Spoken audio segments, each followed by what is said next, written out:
Presidente ng Amerika natakot kay Yujiro. Yujiro Hanma nag-aalala dito kay Jack Hanma sa papalapit na laban nito kay Kaoru Hanayama. Yan nga ang ating mga pag-uusapan dito sa i-review natin na Chapter 39 at Chapter 40 ng Baki Reien. Pero bago natin simulan yan, ipakipindot muna itong like at subscribe button. At tara, simulan na nga agad natin. So bago natin simulan ang Chapter 40 at Chapter 39 ay onting recap muna tayo dito sa ating previous chapter na Chapter 37 at 38. So dito nga sa Chapter 37 ay kagad nga sa ating pinakita etong pagsasagutan neto ni Kaoru Hanayama at Jack Hanma at tinanggihan nga neto ni Kaoru Hanayama ang pag-alok nga neto ni Jack Hanma na magsimula na ang kanilang laban na kung saan gusto ng labanan ni Kaoru Hanayama na magaling na nga etong si Jack Hanma at hindi nga duguan. At matapos ngayon dito naman sa Chapter 38 ay dito nga kinausap neto ni Baki etong si Kaoru Hanayama habang papalabas ang underground arena na kung saan bawal nga daw matalo etong si Hanayama. So yun nga ang pinaka-highlight sa mga chapter. Kaya naman tumungo na nga tayo dito sa ating next chapter na Chapter 39 at ang pamagat nga nito ay Great Again at ang cover nga ng chapter na to ay etong flag ng Amerika.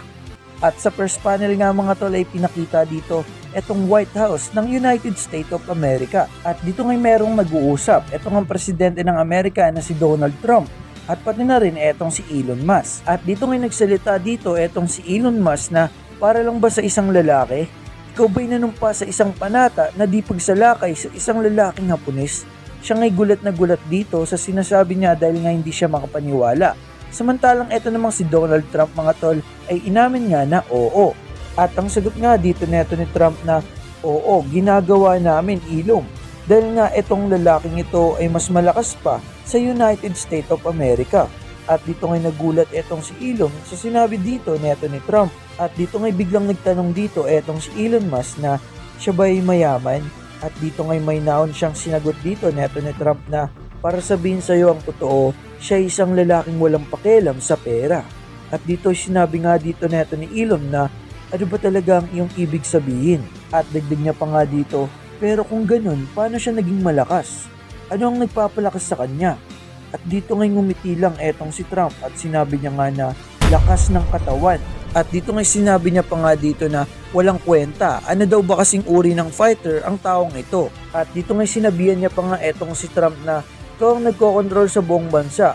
Hindi ba pwede hindi na lang natin siya hulihin? At diretsahan nga siyang sinagot dito neto ni Trump na lahat nga ay walang pag-asang manalo sa kanya maski ang mga sundalo. At dahil nga sa sinabi dito neto ni Trump ay etong si Elon Musk nga mga tol ay nagulat nga at may halo nga itong excitement. At napasabi nga siya dito na pwede niya daw ba itong makilala? At dito na ngay lumipat ang scene na kung saan sa building na to ay naniniraan o tumutuloy etong si Yujiro Hanma. At dito pa nga lang sa hallway ay nakabusangot na nga ang mukha dito neto ni Trump na kung saan nararamdaman niya na nga sa likod ng pinto na yan ay nandun nga etong si Yujiro Hanma. Samantalang eto namang si Elon Musk mga tol ay tinitignan nga siya at etong si Trump nga ay kinakabahan at pinagpapawisan na. At dito ngay malalim nga huminga etong si Trump habang pinagpapawisan. Samantalang eto namang si Elon Musk ay sinabi niya nga kay Trump na ang weird nga daw ng mood neto ni Trump. At dito ngay agad-agad nang binuksan agad neto ni Trump ang pinto at nagulat nga silang dalawa sa kanilang nakita na kung saan nakatayo nga etong si Yujiro sa kanilang harap. At dito ngay napasabi na lang etong si Elon Musk na ang galing nga daw neto ni Yujiro dahil sa kanyang tayo pa nga lang daw ay naiintindihan niya na daw agad kung ano nga daw ang mga kakayahan neto. At hinalintulad niya nga rin etong si Yujiro Hanma sa isang sasakyan nga daw na ginawa para sa pangkarera. Kumbaga sa isang tingin mo pa lang ay alam mo na nga agad na pangkarera to.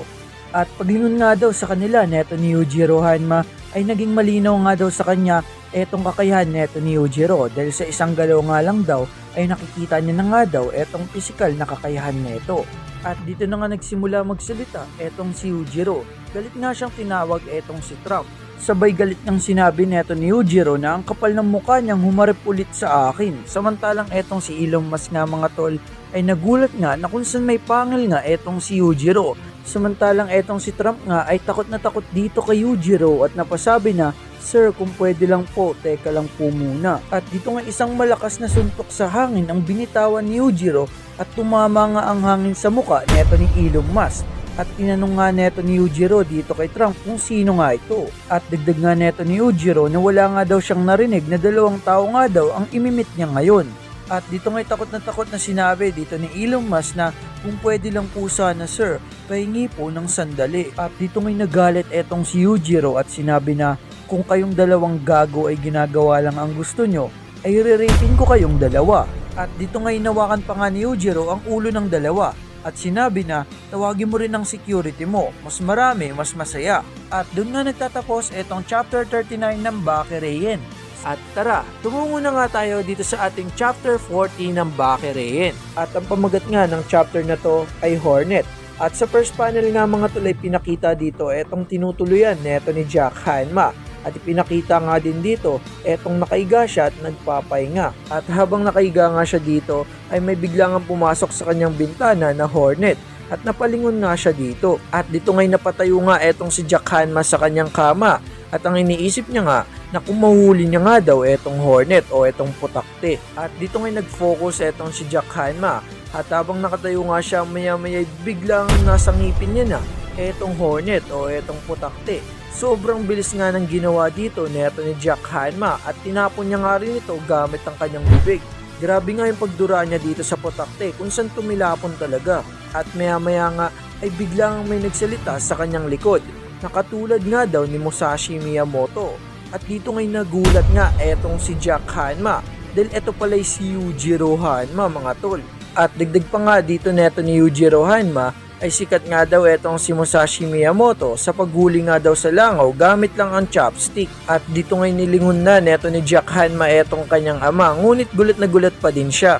At dito ngay tinuloy neto ni Yujiro ang kanyang sinasabi na kung saan mukhang hindi nga daw totoo ang alamat dito kay Musashi Miyamoto. Samantalang si Jack ay gulat na gulat pa rin at napasabi nga na kailan pa. Samantalang etong si Yujiro mga tol ay patuloy pa rin nagsasalita about dito kay Musashi Miyamoto.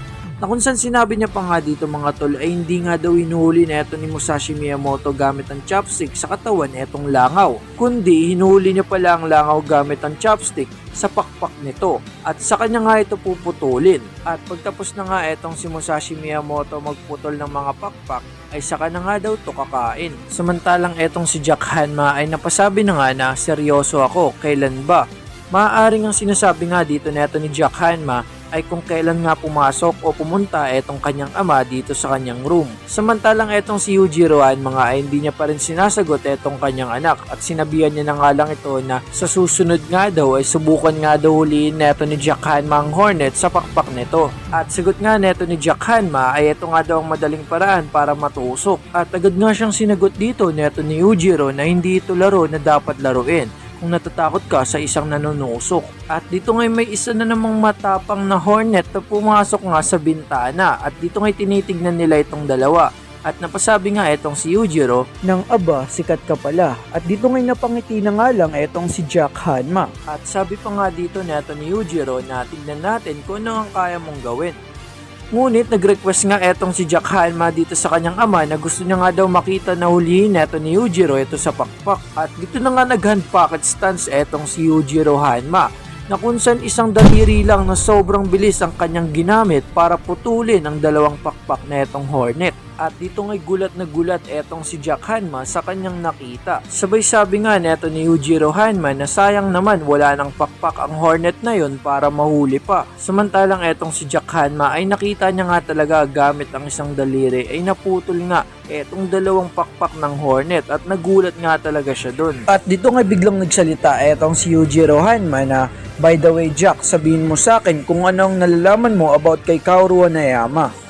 At dito nga nagtatapos etong chapter 40 ng Bakereyen. Sobrang solid ng chapter na to. At sana ngayon nagustuhan nyo etong ating full review ng chapter 39 at chapter 40 natin ng Bakereyen. Kaya naman abangan nyo nga etong mga susunod pa na chapter dahil malapit na nga magtapat etong si Hanayama at etong si Jack Hanma. At syempre bago tayo magtapos ay shoutout muna sa kanila. Maraming salamat sa panonood at pagsuporta at pag-comment nyo sa ating mga video. Sobrang na-appreciate ko yan mga tol. At hanggang dito na nga lang ako. Maraming salamat sa panonood. Peace out.